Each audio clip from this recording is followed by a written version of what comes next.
Hello, listeners. Welcome. Now, I'm really pleased to introduce to you Fiona.van.Rensburg from KwaZulu-Natal. Hi, Fiona. Welcome to our show. Hi, Theresa. Thank you very much. So, Fiona, you're the founder of Portal of Alchemy. Oh, wonderful. So tell us, Fiona, tell us about your work. What is it that you do and how do you go about doing it? Okay, thank you. Well, many years ago, when I sort of started with my awakening, I had to go through a lot of experiences and do personal transformation before I could help my clients. So my journey has been about self-discovery that was the catalyst for my personal transformation and my spiritual alchemy. What I've realized is growing up, I was feeling very small, weak, insignificant, sometimes like a victim, insecure. I felt not good enough, not worthy. Went through the dark night of the soul, asked why me, as we all get to at times. Absolutely. Was spiritually undercover because all my friends was very religious, so they would go to church and then they would ask me, I could say, well, what church do I belong to? And I just understood things from a different perspective. I was brought up spiritual, so I saw things differently. Right. And I was totally dissatisfied with life, and it felt it was without purpose, only existing and not living. And I knew that something was wrong and something needed to shift and change. And I had to shift to feelings of standing tall, feeling strong, living a life that's meaningful, feeling loved, being the victor, not the victim, secure within myself, feeling enough, worthy and shining, at peace and trust. To shift from feeling insignificant to feeling that you were really significant and worthy. How did you do that? Okay. So I had a lot of repeated heartache and pain where I thought that love equals loss. I went through the death of my granny, which I received unconditional love from. I was close to financial bankruptcy, lost my house, my car, and everything when my daughter was born. At the age of 30, I got divorced. I changed careers, I changed homes. Subsequently, my ex passed away 6 years later. I had to raise the kids on my own from 2001 up to now. I went through a lot of karmic relationships with men in which I experienced physical, mental, emotional abuse, being lied to, cheated on, betrayed, with womenizers, alcoholics, lots of trauma. Lots of family drama, total dissatisfaction, not fitting in, sometimes no heart connections, lots of conditional loves, feeling totally dissatisfied, soul dying in the corporate career, until one day I said stop. I drew the line in the sand and I said that it's now to start asking the right questions. When I had my wake-up call, and I took a responsibility. I realized that the spiritual path is taking responsibility for what we've created in our life and that we can change it. What we need to do is change and never attract the same situations. So it got me searching to find out what is this game of life all about? Who am I? Why did I come here? What is my life and soul purpose? Why did I attract all this? What is my responsibility in it? How do I change it? And who is my soul family? And I became hungry for spiritual knowledge and experiences and spiritual answers. I became a vegetarian for 14 years. I was initiated by a master of India at the age of 21. Every spiritual self-help book and spiritual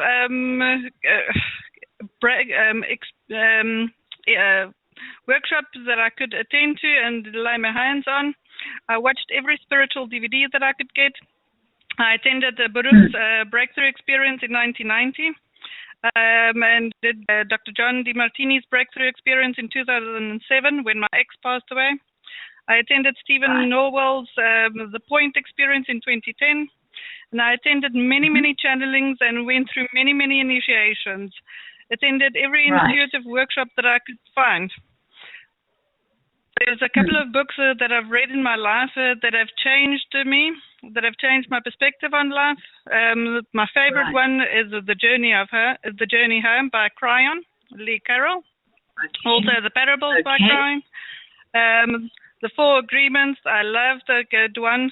Don Miguel Ruiz, just love his work. I read all his books. I read the Michael Teachings, The Game of Life and How to Play It, The Alchemist from Paulo Coelho, The Road Less Traveled, You Are Psychic, Initiation I quite enjoyed, Shamanism for Everyone. Louise, You Can Heal Yourself. So I gathered information as much as I could. I was like a sponge, just soaking up everything.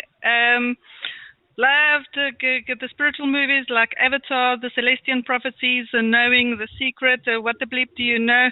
Just gathered information until one day I came down. After my ex passed away, we moved down to KZN. And we were here on holiday, and we looked around, and Nadine said, "Mommy, this is such a nice place. Why don't we stay here?" And then I said, "Okay, if I find work and if I find a home, then we'll move here." So we were here for 12 days, and on the 11th day, I sat with the job contract in my hand and a lease agreement. I said, apparently we're moving here. So what I realized is that if you're moving in the right direction, the doors open and you get led to where you need to be. And that's how we ended up in KZN. And I thought, okay, is where I need to start off with and help as many people as I can to go and understand what this is all about and how to change your vibration. What do you need to do? And it's all, we are here for spiritual growth and spiritual mastery, mastering of ourselves. So we need to know ourselves. And in doing so, I looked into the Western astrology. I'm Pisces, I'm a water sign, and Pisces are generous, they're emotional, very emotional. They're imaginative, kind, compassionate, sensitive, intuitive. I looked into Chinese astrology. I'm a rat. I'm a water sign. And the water rat is intelligent and very perceptive. I looked at the numerology. My life path number is 11, and that has the potential for to be a source of inspiration and illuminate people's lives. And I looked into my astrological birth chart. I did my Mayan reading. I did my keepership reading. I did everything that I could to find out who I am and why I came here. And what I did after awakening, I got certified as a Reiki master. I was taught by the Pleiadian and Melchizedek teachings in Merkaba activations, that is your light body activations, DNA activations, in angelic connections and attunements. I got certified as an applied energy healer. I attended sweat lodges, underwent multiple healing sessions, initiations, ceremonies, upgrades, and cried and cried and cried and cried and cried some more. Because in this process, we cleanse our soul of all the heartache and pain and the emotions that we carry. And it takes the bravest of the brave souls to actually go in feeling what they are feeling and releasing it. Because most of my clients, when they get to me, I can see they have to just put a lid on the experiences they had, and they said, no, I can't feel this now. Let me just put a lid on it, and it will go away in time. And time heals if you heal and you let it go. But if you don't and you just suppress it, somewhere along the line it will pop up head and it will just be, and it will say, are you ready to release it now? So best to feel it when you feel it and let it go. I had to learn how to heal myself in order for one day when people sit in front of me that I know how to heal them, because been there. I've done that. I've had to heal it personally from the trauma, from the abuse, from the deaths of loved ones, from a divorce, from heartache, pain, sorrow, loss, it all. So I understand. And being an empath healer, when a client sits in front of me, I can feel what they are feeling. Sometimes they're not even aware that they're feeling it. I will just feel this well of sadness, and then I ask them to start talking, and then it just pours out, and they receive a deep healing, because I go to the deep core emotions that has caused any ailments or anything that is dis-ease in the body.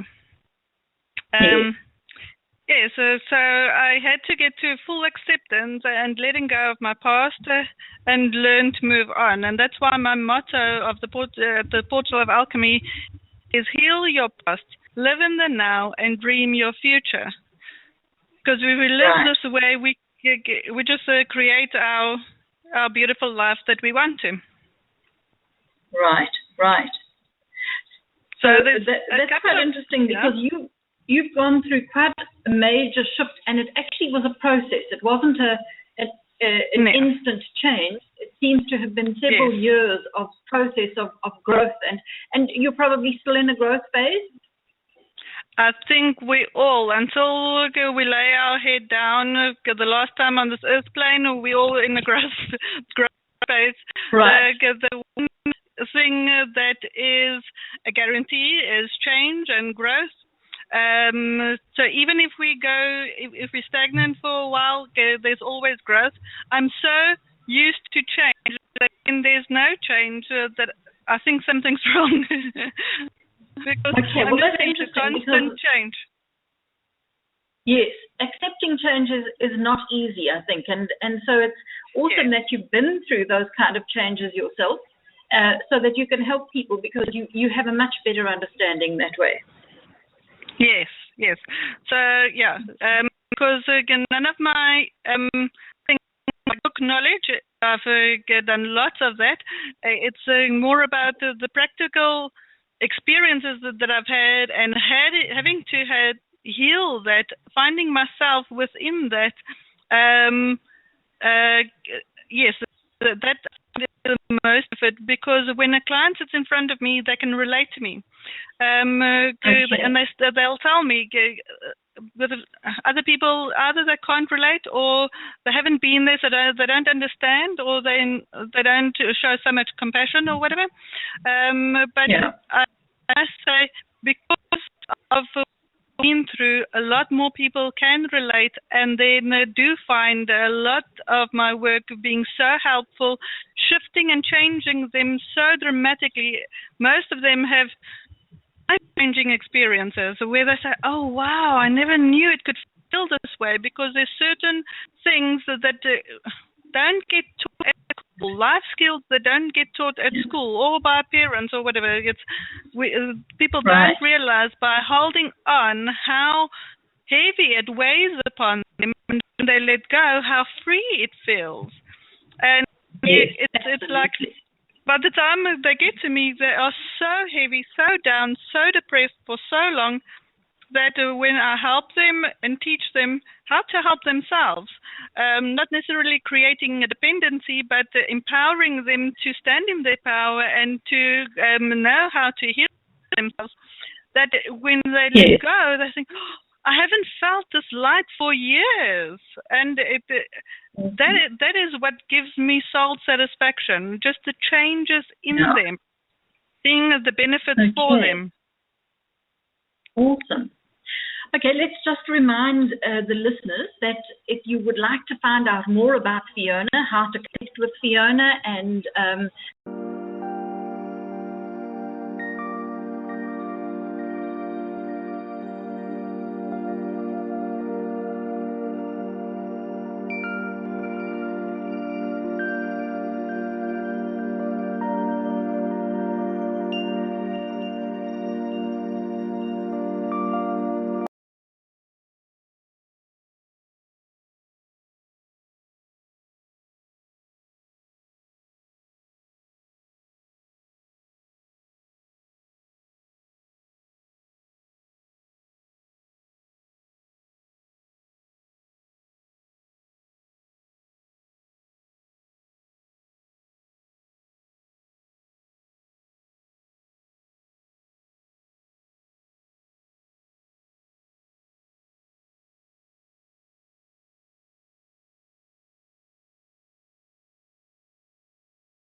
Now, Fiona, perhaps you can relate to us some examples of the work that you've done with clients to help them to go through their awakening time. Okay, thank you. Yes, so the work that I do is, I want to say, unique. I think each healer is unique. It's although I have been taught various healing modalities, I've changed it into something that works for me and that works very well. So in a session, I would sit and I would just connect to my guides. So I've got Red Eagle, Lutong, Lady Rosella, Chief Red Sky, Two Feathers. I've got Archangel Michael, Archangel Raziel, Ascended Master Sananda, and a lot of light being guides that work with me. So I connect with them, and then I ask that whatever is for the client's highest good to be shown or what they need. Then I connect with the client's highlight and their guides, and then I sit and just ask, why did they send the client to me? What is it that I need to do for them to help them shift from wherever they are to whatever it is that they need to get to? And then I'll be guided, either they need to talk, or either we need to do a Reiki session, or either I need to use crystal, or I need to do a past liberation because the core issue or the vows that they've made in the past life is affecting their current life, or they need an activation, either a light body activation or a DNA activation, or they need a cleansing, or whatever it is that they need. And then I just follow the instructions. So I've had clients, there was a lady and she was phoning me and she said that suddenly, just out of the blue, since the Monday, her husband couldn't walk anymore. And they've taken him for MRI scans and for CAT scans and for this and for that and for everything. And all the doctors said there's no physical reason why he can't walk, yet he couldn't. And she said he needs a spiritual healer, so she Googled spiritual healer, she found my name. And she said, can you help? So I sat and I just asked my guides, can I help? And I got a yes. And I said, oh, okay, yes, I can help. Because I always just follow the instructions. So I didn't know how I'm going to help, because I didn't have a client like that before. And they came. Client came in a wheelchair, and we wheeled him in. We had the discussion. I checked his chakras. And what people do is they start... When things get too much, we start to close our chakras down from the bottom upwards, because we want to escape upwards to go back to source. So all his chakras was like minus 100% operating. It was just in a very bad state. And I think the only chakra that was still open was his crown chakra. So I then said, okay, let's start talking. And it took me about 3 hours just working on the base chakra, releasing all the trauma and abuse that has happened to this man. He's in his 40s. And he sobbed and sobbed and sobbed and sobbed and released emotions, because I give trigger words to help release those memories and those feelings. And he released it. After the session, his leg slightly itched, and then I asked the guides, when must he be back? And they said in 3 days' time. He came back in 3 days' time, and he could walk with assistance. And I said, okay. So again, we worked 3 hours on his chakras, releasing all the emotions and all the trauma and all the abuse that he's been through. He cried for about 3 hours, releasing, letting go. Again, the guidance was that he must come back in 3 days. In 3 days' time, he walked without assistance. He could walk normally. Better activation for him, and I've never seen him again. He's been healthy. When he came to me, he sat down and he said, you know what? He had everything ready to commit suicide the next day, because he thought if there was no way that he could walk and nobody can help him, then best he must leave it. And he said the suicide note was already written. The whole plan was planned out, and I was helping him, and he didn't need to go through that. And lots of people, they get to the ends of their will and whatever, that they just want to leave. Because they know where to find help, but there's always help. If you say, when the student is ready, the teacher will be shown. And the same with the healer. And it's just to search those ones that will help you. I had another client that she phoned me. She said her son having these dreams that he's going to die, and then doesn't want to go to school. He's so traumatized, but she thinks there might be a past life connection there. Can I help him? I asked my guides. I got a yes, and I said yes, let it come. So this boy came, and I connected him, and I asked his guides to show him again, and they brought him back to the dream, and I said, please explain the dream to me, and he says, he sees himself as an old man, and it's starting to go dark. He walks outside, he goes, sits under a tree, there's a dog next to him, the sun goes down, and he dies. I said, okay. Right. So I said, his guides must show him something else. They show him he's on the beach, he talks to his wife, he has a fight. I said, okay, show him something else. They show him back, old man on the bench, dying. I said, all right. Then I called in his guides and I said, please explain to him why you keep on giving him these dreams. And they came forward and they said that his soul has a repetitive pattern where he pushes people that loves him away. He ends up dying alone. So each time he had a fight with his family, they would give him that dream again as a reminder that you don't want to end up this way. So love them, appreciate them, because they're there for you. They're doing it for your best will. That's this little boy. I said, you know what? So it's not to fear it, because you won't have this. It's just they want you to understand that love those ones that are there and near and dear to you, because you don't want to have this the same experience as you've had all this time. And best, you have this message now while you're still young. You can still change your ways. So our spirit guides always communicate with us either through our dreams or through experiences or through silent messages, but people don't know how to listen, or they don't think they can listen, or they think it's in their imagination, or they just don't understand. So I help them understand, I help them connect. And even through the death of my ex-spouse, I learned so much how spirit communicates with us through my children, because he chose to be their guardian angel. And whenever Dean wanted to speak to him, I would call him in, he would be there, she would see him, she would ask him the questions that she needed answers, he will give her a hug, she will cry, and she did that until she didn't need the confirmations again. She just knows he's there, and whenever they need to call on him, he's there. So I've helped a lot of clients connect them with their loved ones so that they can find peace of mind, that they know that it's not hard to just connect and just ask. When you call upon them, they are there. And then they say, yes, I know, I felt them sitting next to me on the bed or whatever, but then they think, no, you should be in heaven. How can you be here? Or it's just a misperception. So I help people understand spiritual truth and how spirit works just from a higher perspective.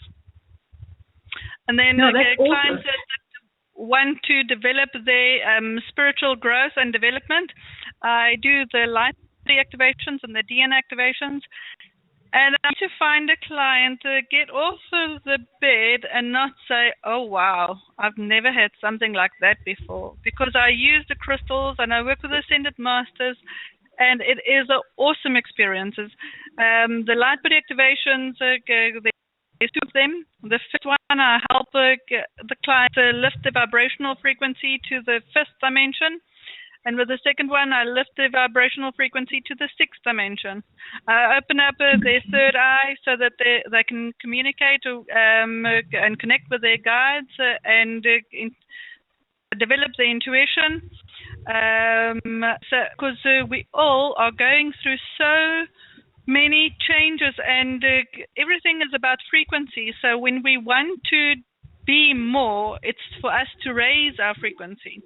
So I've got the ways in me to help people shift their vibrational frequency so that they can have experience a greater fulfillment in this life and reach the greatest human potential, because we are still scratching the surface on what we can do, because we are powerful beings. We programmed that or think that we are limited, that we can do limited things, but there's no limitation. So I help people to reach their full potential and develop their gifts and abilities in that way.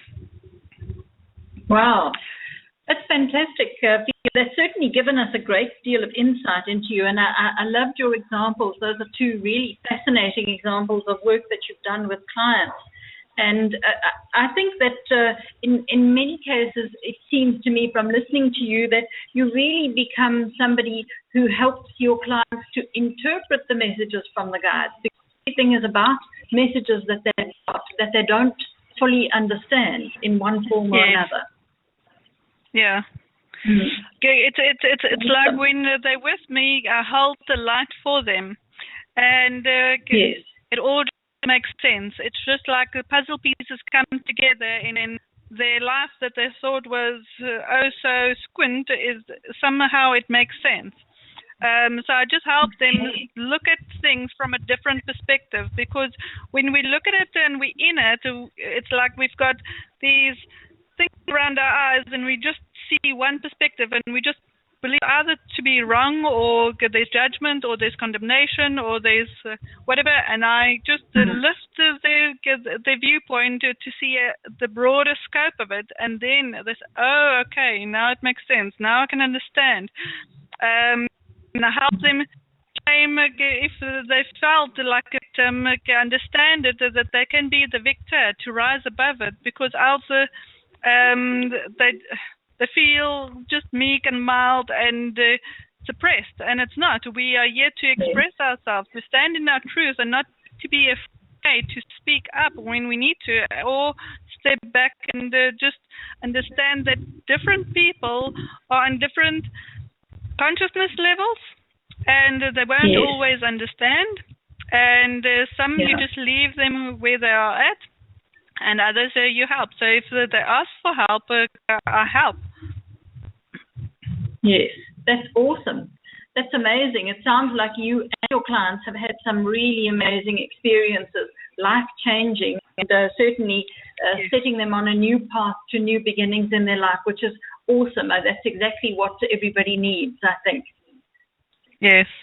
I had a client that came to me for 8 years. She had headaches. She just knew how to live with headaches. She didn't understand that they can be. She tried everything. She went to every doctor. She went through everything, and she came to me. And after one session, her headache was released, and she's never had a headache afterwards. But with her, it was thinking and worrying about all the concerns in the world. So sometimes we are trapped in certain emotional frequencies, and it causes a pain in the body. And wherever the pain is your body is telling you that something's wrong. You need to release it, let it go. And people don't always understand either how or what needs to be released. And then when you show it to them and they do find the benefits. Yes, absolutely. Well, it's been wonderful speaking to you, Fiona. Thank you so much for giving your time and sharing your information. And Thank you very much. That just leaves me to end the show by reminding our listeners that if you would like to find out more about Fiona and her work, or if you would like to be in contact with Fiona, so that ends this episode today. Blessings to you all.